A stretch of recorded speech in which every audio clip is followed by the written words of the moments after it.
Okay, me and Noah back to Tolstoy's book War and Peace second epilogue, am I? So we are on chapter 11, if I remember right. Last chapter. 11, basically, I think so. Am I? So, yeah. Yeah, the last Mm. Well, allow me to read. Okay. It's good discussion. Last time talking about free will and what is it called? Inevitability or something like that. So, Yeah. and we comment on his perspective more of a historical development. Some of Western philosophers will have free will and predestination, so that am I? So yeah. Anyway, chapter 11 here. History examines the manifestations of man's free will in connection with the external world, in time and independence on cause. That is, it defines this freedom by the laws of reason. And so history is a science only insofar as this free will is defined by those laws. The recognition of free will as something capable of influencing historical events, that is, as not subject to laws, is the same for history as the recognition of a free force moving the heavenly bodies would be for astronomy. Astronomy. Astronomy? Astronomy. Astronomy. Yeah. How difficult with that word. Astronomy. Always free to correct my pronunciation, okay? Sure, So, I'm not yeah. too worried That assumption would destroy the possibility of the existence of laws, that is, of any science whatever. If there is even a single body moving freely, then the laws of Kepler, Newton are negative, and no conceptions of movements of the heavenly bodies any longer exists. If any single action is due to free will, then not a single historical law can exist, not any conception of historical events, nor any conception of historical events.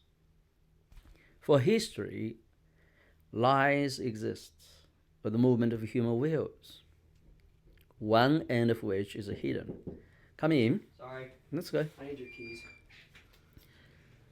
You need the keys. I need my AirPods. Your AirPods.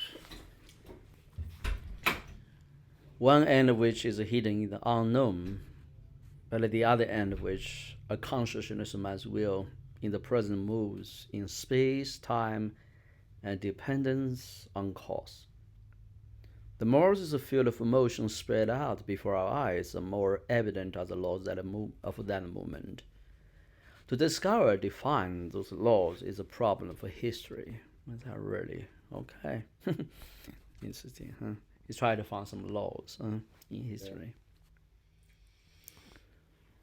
Well, I got to periodically throw comment to remind me how much I understand. So, he's very general and broad in his approach in the discussion. So, right. From the standpoint from which the science of history, now he called the science history. Do you agree with that? There's a science of history to begin with. I'm gonna challenge you on that one. Maybe you can write an essay on that question. Who knows? Seriously, because that's very interesting, right? To learn history. Do you believe there is a science of history? That's a good point.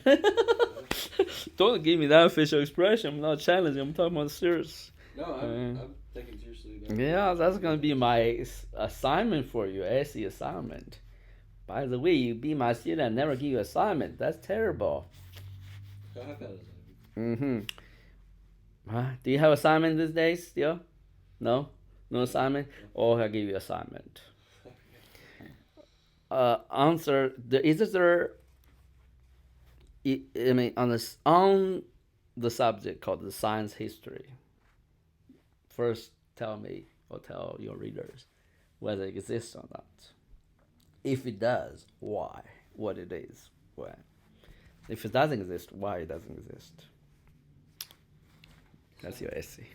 Seriously, okay? So, okay, at least 2,000 words for use. Yeah, Okay. within a month. Don't feel bad. When you're 15, pretty could write your notes down by the notebook. My assignment this day is just too relaxed. You're not good students anymore. So. I'm an automatic. Yeah. Okay. Yeah. From the standpoint, from a standpoint from which the science history now regards its subjects, and the path it now follows, seeking the causes of events in man's free will, a scientific enunciation for those laws is impossible. For however man's free will may be restricted, as well as we recognize it as a force not subject to law, the existence of law becomes impossible. Only by reducing these elements of free will to the infinitesimal, what is it? Infinitesimal. What? Infinitesimal. What? Infinitesimal. Sorry. Yeah. Infinitesimal. Okay. That is, by regarding it as infinitely small quantity, can we convince ourselves of the absolute inaccessibility of the causes, and then instead of seeking causes, history will take the discovery of laws as a problem. Wow, that's weird. Serious. He gave you assignment to historic study, basically, huh? Yeah. The search for these laws has long been begun, and the new method of thought which history must adopt as being worked out simultaneously with the self-destructive towards which every dissecting the causes of phenomena, the old method of history is moving. There's actually a thick book called the Historical Method. Can you believe that? A thick book called Study History, you know that? So I just want to tell you that. So that's before Tolstoy, by Hegel, actually. So I think so. We're completely philosophy books. You don't want to read this. So, anyway, so they believe history has laws, right? So yeah, Hegel's construct is from logic, called dialectic. Then they landed in history dialectic. Eventually landed in moral dialectic, I guess. I'm not sure now. So spiritual dialectic. So yeah. So the whole construct is the thinking. So okay. So yeah. All human sciences. I might be wrong. I'm already philosophy forever. So sorry. Yeah. All human sciences have traveled along that path, arriving at infinitesimals. Mathematics, the most exact of sciences, abandons the process of analysis and enters on the new process of the integration of unknown, infinitely small quantities, abandoning the conception of a cause. Mathematics seeks law, that is, the property common to all unknown, infinitely small elements. Another form but along the same path, reflection the other sciences have proceeded. When Newton enunciated the law of gravity, he did not see that the sun or the earth had a property for attraction. He said that all bodies, from the largest to the smallest, have the property for attracting one another, that is, leaving aside the question of the cause of the movement of the bodies. He expressed the property common to all bodies from the infinitely large to the infinitely small. The same is done by the natural sciences, leaving aside the question of cause. They seek for laws. History stands on the same path, that if history has for its object the study of the movement of the nations and of the humanity, and not the narration of episodes in the lives of individuals, it too, setting aside the conception of cause, should seek the laws common to all the inseparably infinitesimal elements of free will. Well, he tried to be a philosopher here. Okay, so okay, I'm not sure how much I appreciate that. So, okay, you go with 12 chapter now. Okay. Oh, it's on to a new chapter, huh? Can't even tell, remember? Oh, you might want to know that. There's the chapters in my book. Yeah, it's weird, it doesn't give me one. Okay. From the time the law of Copernicus was discovered and proved, the mere recognition of the fact that it was not the sun but the earth that moves sufficed to destroy the whole cosmography of the ancients. The whole cosmography of the ancients. By disproving that law, it might have been possible to retain the old conception of the movements of the bodies, but without disproving it, it would seem impossible to continue studying the Ptolemaic worlds. But even after the discovery of the law of Copernicus, the Ptolemaic worlds were still studied for a long time. From the time the first person said and proved that the number of births or of crimes is subject to mathematical laws, and that this or that mode of government is determined by certain geographical and economic conditions, and that certain relations of population to soil produce migrations of peoples, the foundations on which history has been built were destroyed in their essence. By refuting these new laws, the former view of history might have been retained, but without refuting them, it would seem impossible to continue studying historic events as the results of man's free will. For a certain mode of government was established, or certain migrations of peoples took place in consequence of such and such geographic, ethnographic, or economic conditions, and the free will of those individuals who appear to us to have established that mode of government or occasioned the migrations can no longer be regarded as the cause. That's interesting concept, huh? Mm-hmm. Which is first, chicken or the egg? That's yeah. So it's a bit of a conundrum. Yeah, this is dichotomy or something like that. It's dichotomy. So. Yeah. And yet, the former history continues to be studied side by side with the laws of statistics, geography, political economy, comparative philology, and geology, which directly contradict its assumptions. Can I ask the philology what that is? I forget what that means myself, actually. Let me see. It's study of language in oral and written historical sources. It's an intersection of textual criticism, literary criticism, history, and linguistics. Study language and written history sources. So, philology. Okay. The struggle between the old views and the new was long and stubbornly fought out in physical philosophy. Theology stood on guard for the old views and accused the new of violating revelation. Hold on, somebody's here. I think it's... Okay, go on, please. Sorry. But when truth conquered, theology established itself just as firmly on the new foundation. Just as prolonged and stubborn as the struggle now proceeding between the old and the new conception of history. The theology in the same way stands on guard for the old view and accuses the new view of subverting revelation. In the one case, as in the other, on both sides the struggle provokes passion and stifles truth. On the one hand there is fear and regret for the loss of a whole edifice constructed through the ages. On the other is the passion for destruction.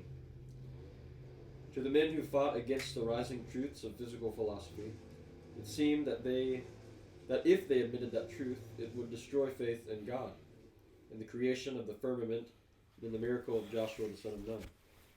That's a miracle, sun stopped moving or something. Right. To the defenders of the laws of Copernicus and Newton, to Voltaire, for example, it seemed that the laws of astronomy destroyed religion, and he utilized the law of gravitation as a weapon against religion.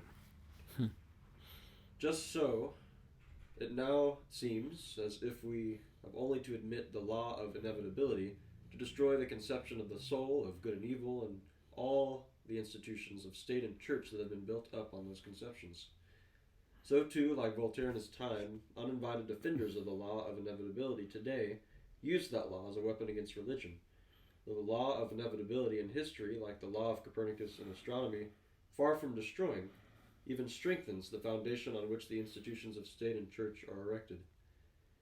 As in the question of astronomy, then. That's crazy. This morning, we're thinking about 3 realms of laws or principles, the natural, the moral, relational, and spiritual ones. They believe that. So, yeah, it's interesting how God teaches people.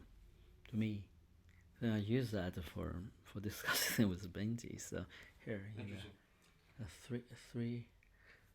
I was reflecting. Oh wow, the Lord want me to think about to actually teach on that, expound on that. So. I don't know. Let's God continue. It's interesting because philosophy, Western philosophy at least, has 3 very similar branches of study. Branches study, but look at this. How they shift gears. Yeah. Natural law continue to try to ascribe to the natural law to decide what moral laws or relational laws works. Right. So yeah, which is called science. So it's interesting. The natural world become the model for social behavior or social contract. And with that, decide morals how to play out. And with the moral play out, how to decide individually how you are a healthy member or intelligent person. You have ideal citizens of the world or not. Crazy, right? So rather than reverse the order, said, hey, the natural is as perfect as good as science things going on there, but it's not perfect to begin with, right? It's a little bit chaotic, right? So yeah, and then relationships in humankind is chaotic, lawless is called void for order, basically void. So the Reformation should not try to use human relation or human society or human individuals as a part of a machine, as if if you can fix a good design, you can definitely fix each part, and then society, everybody's so wrong, like a clockwork, right? So rather thinking about no, the world may be created to train humankind to develop a certain kind of ideal relationship, ideal individual expression. So interesting enough, those philosophies in the name of humanism, human freedom, human values, and in the name to produce ideal society, peace, unity, whatever, no oppression. Because the corrupted ways of man worshipping and use God's name, willingly or corruptly building societies, mind cultures, for sure, they should be definitely criticized and hugely dealt with, so I'm sorry. But use that as a reason to deny God's existence and his source of ways, his spiritual input upon humankind, touching the heart, change the heart of individuals, should be the real remedy for good human life, right? Even in social context. I'm using modern language to describe the wisdom from below, the wisdom from above. And the Bible clearly allows those things. You can't let the world, the chaotic world, find some generous natural principle, scientific principle, whatever, to apply to social engineering, right? So try to say, oh, you human being, you miserable things, you need to believe what we do and play the part. That's called enslavement, right? So like create AI, right? Do what you programmed to do. Rather than say individually have an intrinsic value, have its own inbuilt capacity to know a better wisdom, to become a spiritual man, and be enlightened, true enlightenment now, to a way that under spiritual understanding with the spiritual principles, and understand this visible world created and nurtured, and give him room to flourish in a certain way, right? So it's interesting. I'm not articulating this as clear as today. And the 3 set of laws. Who is the starter? for human construct, the good society in a sense. Natural laws, previous source, all spiritual laws, right? So, and if we deny the spiritual laws, a spiritual reality even exists, which is by denying God, that's the inevitable consequence, conclusion that. So the only solution is self-improvement, human righteousness, as a natural laws applied, that is enslavement to the basic principles of the world, right? So it's like, so therefore impossible to think every man can be changed. Impossible to think that society can be a wonderful society, right? No one is corrupt, no one is sinful. So anyway, so it's the natural world is saying is reality. Evil is phenomenon, evil is a force even. So therefore, if you think that is a precondition, it should be managed basically, but never eradicated. I mean, how miserable that is. But it's called enlightenment ideals, so based on reason, everybody can do good. But it's an interesting construct. Voltaire is a source for American thought started with. Enlightenment came to America and started a new construct government, right? So constitution build up, basically try to build a people, believe everybody can use reason, can be enlightened, be a good citizen, aspire to be a good citizen. So in the last century, with 2 wars going on, you want to have a serious discussion. I wanted to maybe brought the topic with you. Stared the whole humanity, said, wow, there is so much evil in man. It's bestow nature we almost cannot tame. When you think you have our hand, it suddenly bursts out from that base that's begin to like eruption, right? Or overtake the world. Germany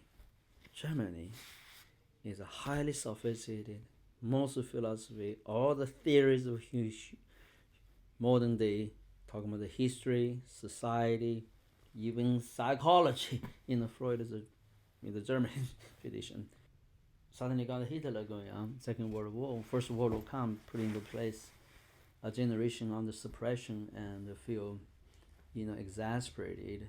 Suddenly the whole nation, turn out to be just nothing. The former generation think, philosophically, reasonably thinking, the whole nation swayed in irrationality, right? Unreasonable. And into a very, very would think. It's the last kind of belief and worship and we doing garment you can even think about, right? Sophisticated people think her like the German people before, and then spread all over the world. Communism where it came from? Germany. Nazism came from? Germany. All those thinkers called, the history study from where? Germany. Psychology studies from where? Germany. Oh, that kind of people, right? So they all think they can control the fate of man through their intellect, or explain human behavior, human relations, human contracts by rational thinking. That's just crazy. Therefore, Second World War happened, exposed the impossibility for man to really self-govern themselves. They just like stare at them, ready to overtake the whole world. Is an evil thing, and people desperate. Even they recovered, they even they flourish, but in the heart of heart, they know somehow man is untamable beast. This evil will destroy everything. So we just barely surviving. So suppressing it. So that's terrifying. That should change everything. Now, not without reason explanation, but that impact make that generation after the Second World War, young people, seeing those things, terrified. That's why they don't want to take responsibility in life. So they know the long-standing tradition is very fragile. So there's some statements that American democracy is fragile, right? So take one generation, everything changed. That's true because it happened to Germany people. So anyway, that being said, let's finish this portion. So I hope I don't distract your reading. Just furnish my own thoughts, commenting Just things. expounding on things, yeah. Yeah.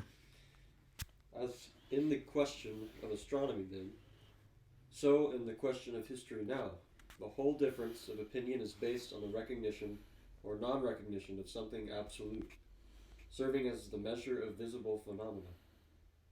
In astronomy, it was the immovability of the earth. In history, it is the independence of personality, or free will. As with astronomy, the difficulty of recognizing the motion of the earth lay in abandoning the immediate sensation of the earth's fixity and of the motion of the planets. So in history, the difficulty of recognizing the subjection of personality to the laws of space, time, and cause lies in renouncing the direct feeling of the independence of one's own personality. You well reasoned, comparable analogy. Literally using natural phenomena and laws to project human behaviors, right? Can you believe that? Tolstoy did it without any quandary, right? So that's basically enlightenment understanding. It basically believes scientific reasoning, rational thinking, and scientific studies can give a perfect recipe for human government. What arrogance! So I'm sorry, what ignorance! So then suddenly the irrationality of the mass become a big thing that has devastated many people's thinking. So because in the foundation for enlightenment, for social construct in a sense, social contract. When you don't have a rational partner, a willing partner in the social contract, can you do a contract? Nobody play the roles anymore. Nobody assume responsibility. How you hold people accountable? Impossible. So nobody wants to enter contract.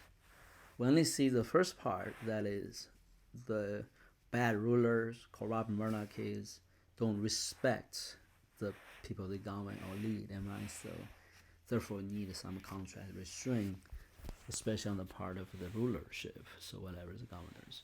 We don't see the other part yet. The flip side, not flip the same coin, but further kind is that what if you have a mass of people refuse to be righteous, refuse to be governed, refuse to have any bearing and the responsibility require them? The lawless people. So we didn't see that yet. Or maybe rulers willing to volunteer, lead, be an expression like Hitler did, right? Be that irrationality or that extremism, whatever, fanatic thinking. The society, the built-up society, what that look like? So either a totally chaotic anarchy, the government cannot really, even a good government, good intended construct, cannot rule on good terms to restrain a godless or lawless people, right? So, or you have bad ruler tap into that, then the whole nation being what is it called? Being led astray to some fanatic ideas, crazy ideas, conquer the world, for example. So other races need to die because they're not good people. So inferior people. Isn't that amazing? So we don't think like that. We usually think, oh, that's impossible for people as a mass to think like that. Until we have Japan and Italy and Hitler in Germany, communism in China, and Russia. The only nation spared from this frenziness is American with England, the West, am I right? Only two nations actually in good standing, and was able to fed off this crazy, am I right? Cravens, whatever. It's crazy. Think about it. Can you imagine if American and England lost the battle in the Second World War? You think the world was going to become? If you have nuclear weapons, especially, so even American win, it's still on wars for decades, am I right? So I have Cold War going on. Continue like the sword Damocles, so the some guy have a sword holding on top, ready to drop anytime. He leave, oh my God, their sword gonna cut. So that's basically the society has been. Your generation don't have that. My generation still understand that. In a sense, my point. So this society, people don't want to do goodwill. They treat each other as if the mortal enemy. Everybody ready to get on each other's throats, kill each other, ideology-wise at least. It's crazy. So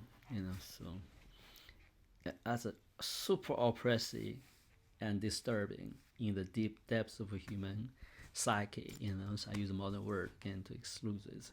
But with Tolstoy, for example, the illustration, those things totally outside. Even he came from his background, was a little bit crazy. My friend's revolution was crazy, French Revolution. So go ahead, continue. But as in astronomy, the New View said, it is true that we do not feel the movement of the earth, but by admitting its immobility, we arrive at absurdity, while by admitting its motion, which we do not feel, we arrive at laws. So also in history, the New View says, it is true that we are not conscious of our dependence, but by admitting our free will, we arrive at absurdity, while by admitting our dependence on the external world, on time, and on cause, we arrive at laws.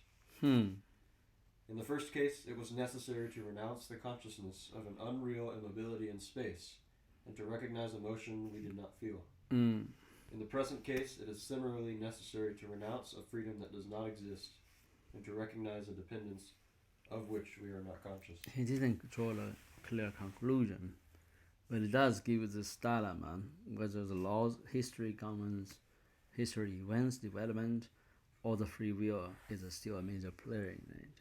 I think he aimed to say, with his conclusion, challenging free will as a main cause, a reasonable perspective to interpret history. Basically, he more there's some laws, right? I'm not sure exactly his final conclusion, which there's another chapter. Oh, that's ended. Oh wow! Now I want you to comment now on this chapter and the thing I just threw out there for you to thinking about or whatever before we move on. So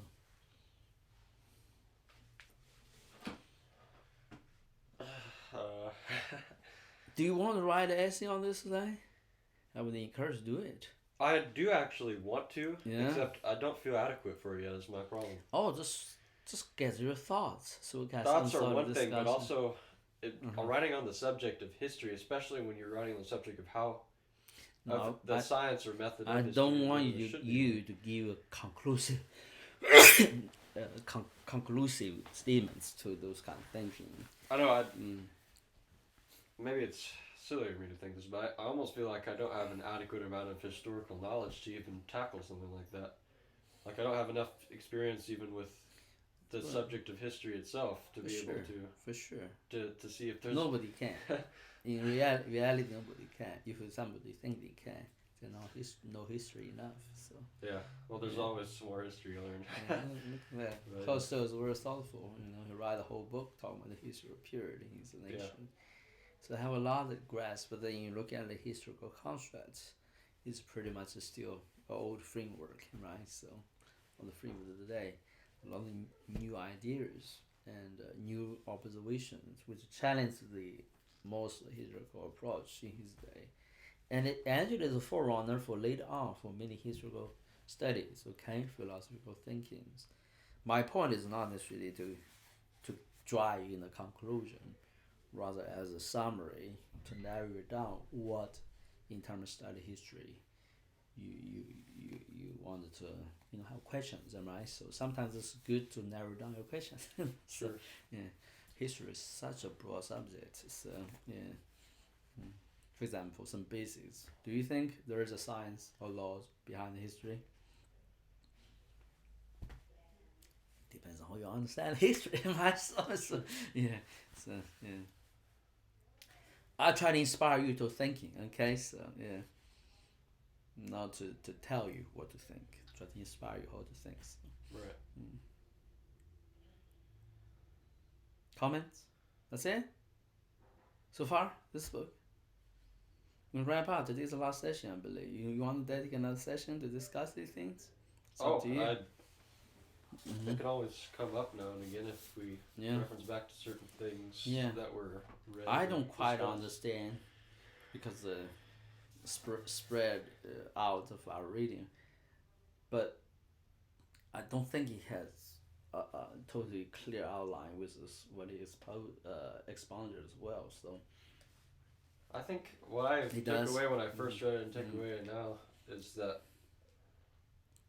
things are essentially and inherently inevitable if things are understood purely with the full extent and ability of human intellect and understanding.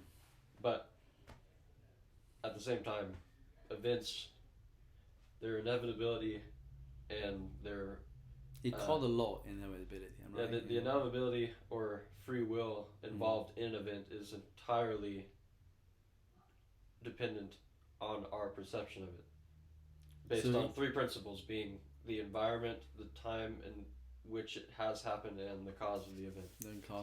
The more we know the more we are aware of the circumstances of the cause, and the farther along time we are from the event, the greater our perception of its inevitability. The inevitability shows. The reverse of that, the greater our perception of its.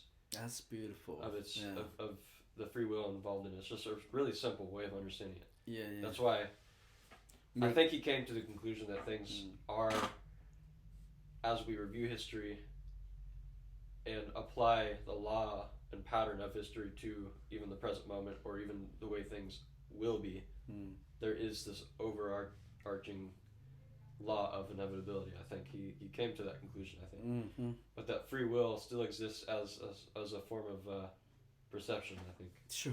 Not as an inherently... As a backdrop of construct, in a sense. Yeah. Not as actually...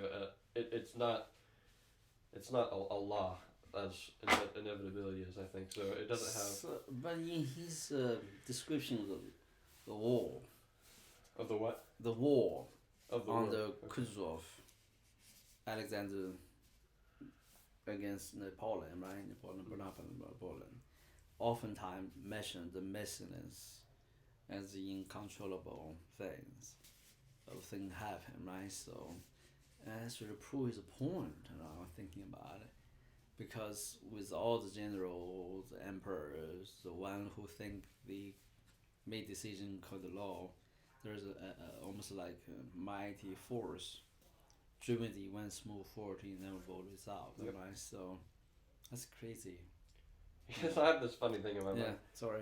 I think the only way, I actually think it is impossible to know that if free will exists or not still, because this is what came in my mind. This is a little bit narrow-minded of me. Well, define free will. You have to define it first. This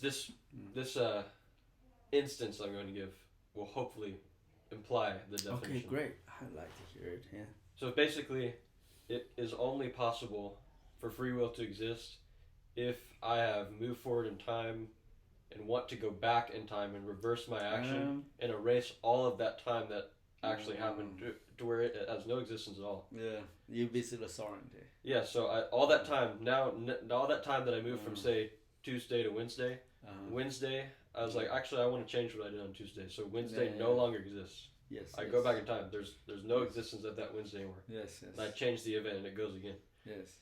But we don't know that because even I being the one that changed Wednesday, that means also necessarily for that Wednesday to truly not exist, that means it no longer can be in my memory either. Yeah.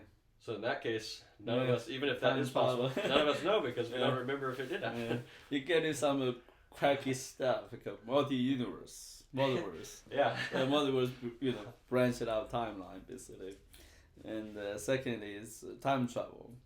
So Yeah. a lot of sci-fi theme in it.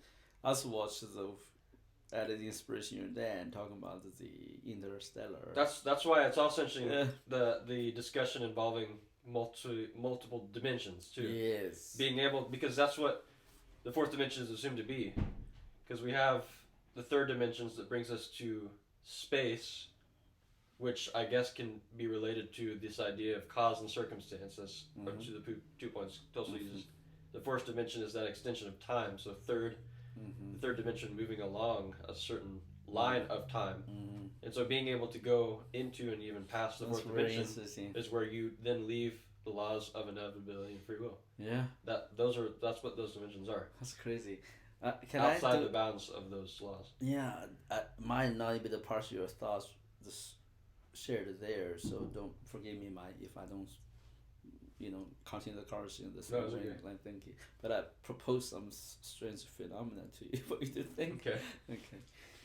Human beings, as we basically appreciate time, right? Or perception time in a confined called spatial sphere, right? Spatial. I'm sorry, spatial. Spatial. Okay. Time called temporal. Okay. So basically, different way to describe our existence dimensions. Okay. So spatial makes me I have this 4-dimension world, am right? I'm existing in any time I'm here.